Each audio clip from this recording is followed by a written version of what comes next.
Hi, welcome to Trading Without Fear. And this is July's recap video. So I want to go over some of the things that I learned, some of the mistakes that I did, and what I'm going to be doing to correct them going on in the future. So to kind of give you a little bit of context, I want to go back in June. So in June's trades, I was actually being very disciplined using bracket orders 100% of the time, didn't pull any of my stops. I was very comfortable using the strategy and it ended up working out in the end. Technically on June, I started off with $116 and profited $128. The $130 challenge actually started on the week of the 24th through the 28th. One of the reasons why I started the challenge, as you can see here, I had a pretty bad negative month. So what I ended up doing is I'm pulling out the some of the money except for $130, money discipline, and also fine tuning the strategy that I have. So June was the first full month of doing the strategy, and in May I had 3 losing trades, all small losses, nothing really added up too big, with a total of about $12.17. On June, I ended up making that back in one trade on the second, and was just really good disciplined overall, and ended up net profiting $128.77. What my main focus was on listed stocks and ABCD patterns, breakout patterns, and then I started adding on in the month the first green day pattern down here. So then I started tracking it, and so I was basically aiming for a 30% and scaling out of the trade, taking half off at 15, taking the rest off at 30. And either the trade worked or it didn't. It was either going to give me a profit or it was going to get me stopped out, which isn't fun, which isn't bad. My winning percentage last month was, or the month of June, was 58.33%. And going into July, one of the problems that I was having was understanding the time of day. Right down here, I actually have it. I track the time of day. What I want to do is actually figure out what time my patterns form more frequently and try to target those time frames within the morning or throughout the day, and just determine what's the better opportunity. And so what was ended up happening is my times used to look something like this, where it's kind of haphazard. There's no really way for me to actually determine what was going on, and it was kind of guesswork. Traditionally, I don't start trading until 8:30 Colorado time. Sometimes I'll push off until about 10:30. One of the problems that I have is if I wake up too early for the market, I end up getting eager to jump into a stock, and so I try to wake up, maybe a half hour to 45 minutes before I'm actually wanting to place a trade. That's one of the downfalls that I have, is just if I stay there too long, I want to actually trade. So in August, I actually changed the way that looks. I actually made a pie chart instead of one of the bar charts. And what I'm trying to do here is figure out based off of per pattern. So what I'd like to do eventually is actually use these patterns right here to feed into the data and see if there's a way that I can actually filter through that. I haven't been able to find anything online. It's taken me a while to do that. Maybe you guys can help me out and leave a comment below any links or any way that you guys potentially know how to do that, or you can even leave me a message and we can try to do that. But what I'm trying to do is use the time frames that I place over here on the chart of when the actual pattern works, and that way I can actually try to get into there beforehand. Based off the current data that I have for August, it looks like 39% of the time I'll be looking between 10:30 and 11 o'clock. I also noticed that a little bit in July, where in the beginning of July, the patterns were working out really good in the morning, on average between 8:30 and 9 o'clock in the morning, which is one of the reasons why I was doing pretty good, was because I was waking up and prepared for the patterns to actually happen. This is what I found out after I was reviewing the trades of the month, was that if they were forming too early in the morning, they were failing pretty quickly. It looks like the ones I was working out were later on the day, between anytime after 9 o'clock or something like that. The first green day patterns, they even were starting to work out a little bit later as well. So this one happened at 12:30 in the afternoon, 8 o'clock. So first green day patterns oftentimes you'd want to be there early enough for them to actually be caught. So some of the things that I'll be looking to do in August will be trying to wake up a little bit later.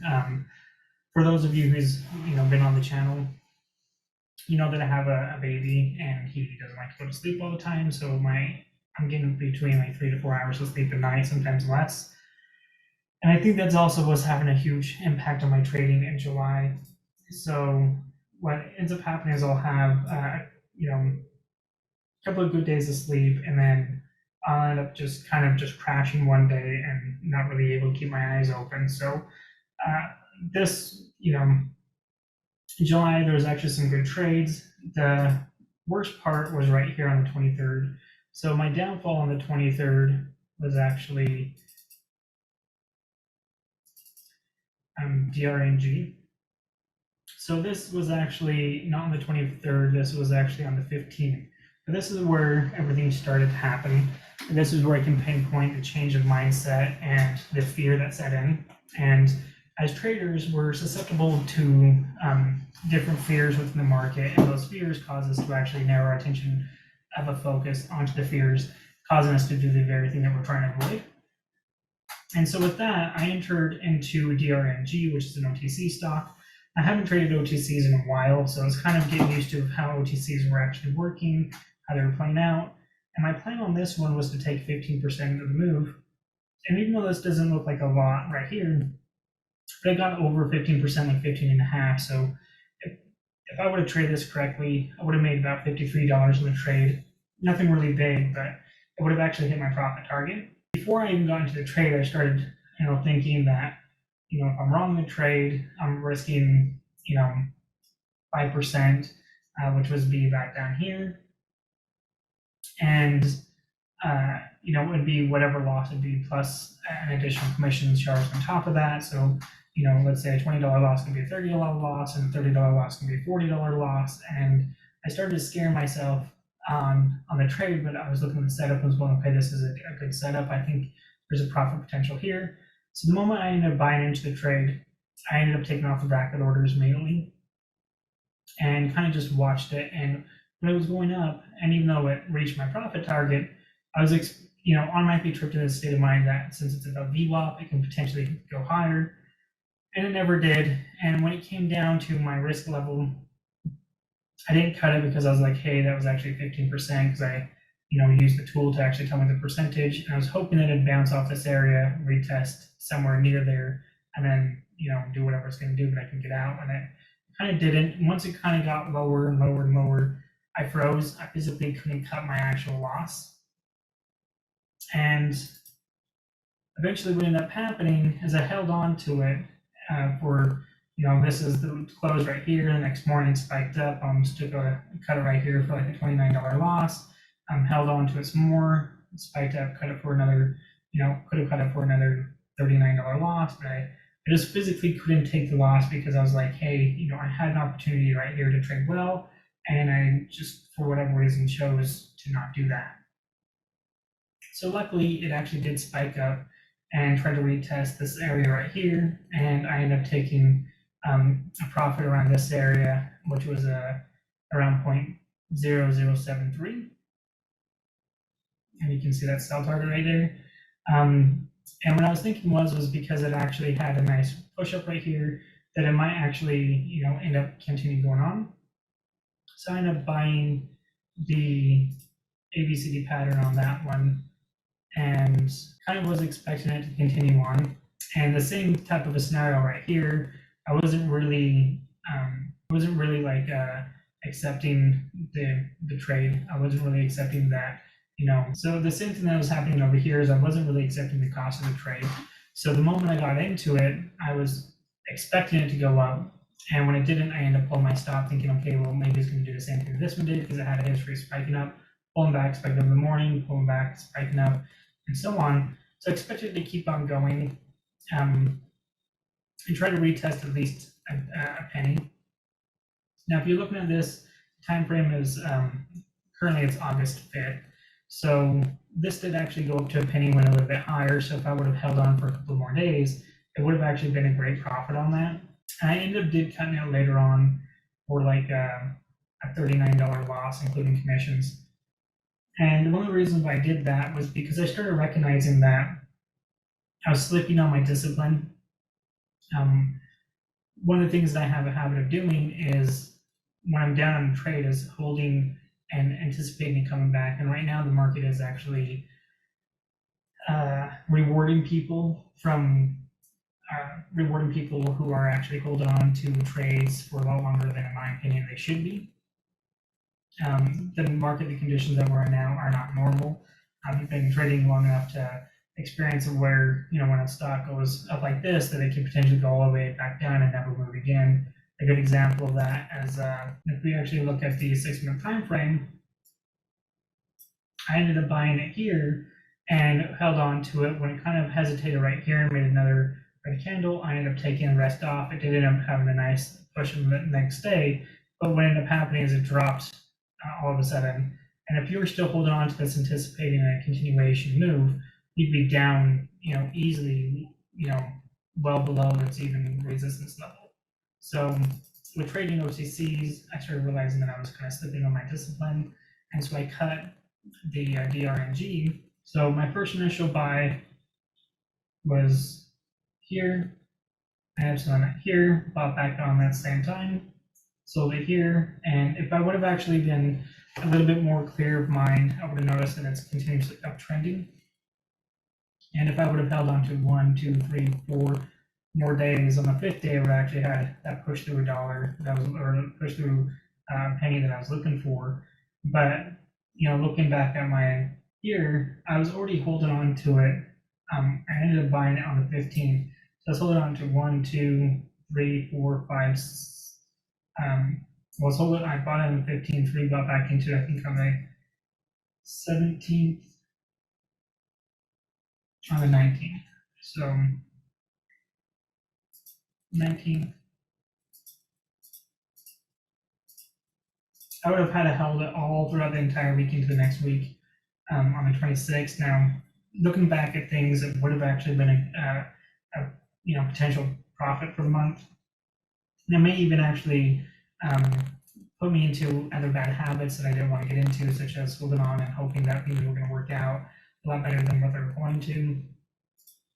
And on the 23rd, I ended up buying XPIO. I ended up getting in here, added one share down here.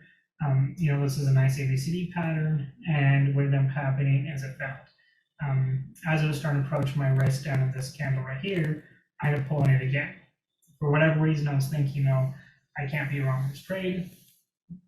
I actually want to, make sure this is going to be a winner. And instead, I actually took it off right here, which was a $105 loss, which is why on this day, I ended up taking $144.01 loss. That's kind of put me into the habit of pulling my stops. As once the trade is no longer going in my favor, I end up pulling my stops pretty early on, which is also one of the reasons why I ended up taking a loss here. Already in August, I ended up getting into a trade in July and carried it over throughout the entire week, which was this one right here. Bought at 273, sold at 215. It just wasn't really working out at all. And for whatever reason, I just, again, wasn't able to really cut my losses. So I bought it here, anticipating a further continuation breakout. I thought maybe if it came down, it'll start to, kind of consolidate, bounce off the support of a $2.30. And then once it broke that support level, I ended up taking it off. I figured it's just going to keep going lower. And, that right there was costing me quite a bit. Not only did it cost me money, but it also cost me from taking away other potential trades that was working out. And that was one of the problems of why when I was holding on to GRNG was there was other plays that was happening. From the 19th, I tracked all up until the 23rd when I sold it. There's 1, 2, 3, 4, 5, 6, 7, 7 trades that could potentially actually worked out. That kind of fear of missing out on these nice big run-ups is also what kind of got me into the state of mind of, you know what, I'm slipping on my discipline. I need to get out of the trade and make sure I'm maintaining discipline. So some of the things that I'll be doing in August is using the bracket orders. The main focus right now with the market conditions is aiming for less. It looks like the average. I know that some of these stocks are starting to run still, pretty heavily. There's still some that's running, 40 to 50%, and that's not always happening. There's one odd occasion right here where it only ran 16%. So what I'm looking to do is actually either getting back to the 15, scaling out of the trade at 15% and then the rest at 30%, or what I'm going to end up doing is just taking a single of 20% and lower down the odds of how far they're actually going to run, and just trying to get 20% over and over and over again. Currently, my account size is $210.01. So I went from a high of $414, brought it down to about half from some of those big losses that I took. And the only way for me to get back up there is to actually trade the way that I was before, which is trusting the strategy. Now, the drawdowns that I took in July isn't a reflection of my strategy. The drawdowns that I took were a reflection of me not following my strategy. If I would have followed this strategy on DRNG the first time, I would have had a 15% profit. So I would have actually had not as big of a profit as I took originally. You can see here my first profit on that first trade was 23.77% of 82.93 minus $10 commissions, about 70. It says here 73.03. That's based off the math that I got from TD Ameritrade, but it's not a reflection of the strategy. I would have made a profit on this regardless. It would have been less, but I still would have made a profit. And just this one trade, I believe, what kind of got me to the habit of holding on to stuff too long. You can see before that, I was cutting my losses really quickly at good levels, keeping my losses really tight. After that one trade happened, my losses started getting bigger and bigger, and my trading started becoming a little bit more erratic, which is one of the reasons why I think it's all linked to the mindset that I had in DRNG before I even entered to the trade.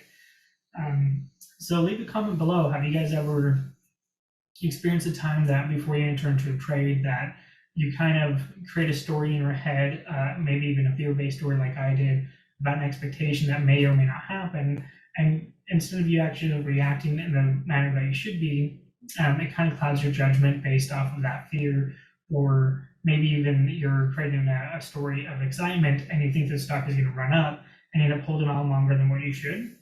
I'd love to hear those stories, and I'm pretty sure other traders out there will also like to hear them, making sure that they're not, the only ones who do that. A lot of traders end up doing that. It's very common. So because of this DRNG trade put me into the negative state of mind, my discipline started really slipping. And, even XBIO, in the end, actually did work out. I ended up buying it here on this first day. If I would have waited, I would have seen this consolidation, being able to buy it here at, $3.29-ish, and being able to trade with a clear state of mind. Just go into on demand. So if I would have been in a clear state of mind, I would have seen this ABCD pattern over the breakout level, consolidating, and you can see that time frame that I was talking about around the 11 o'clock mark is when they started working out. You could buy anywhere here, risking down here, and this ultimately would have been able to be a pretty decent profit.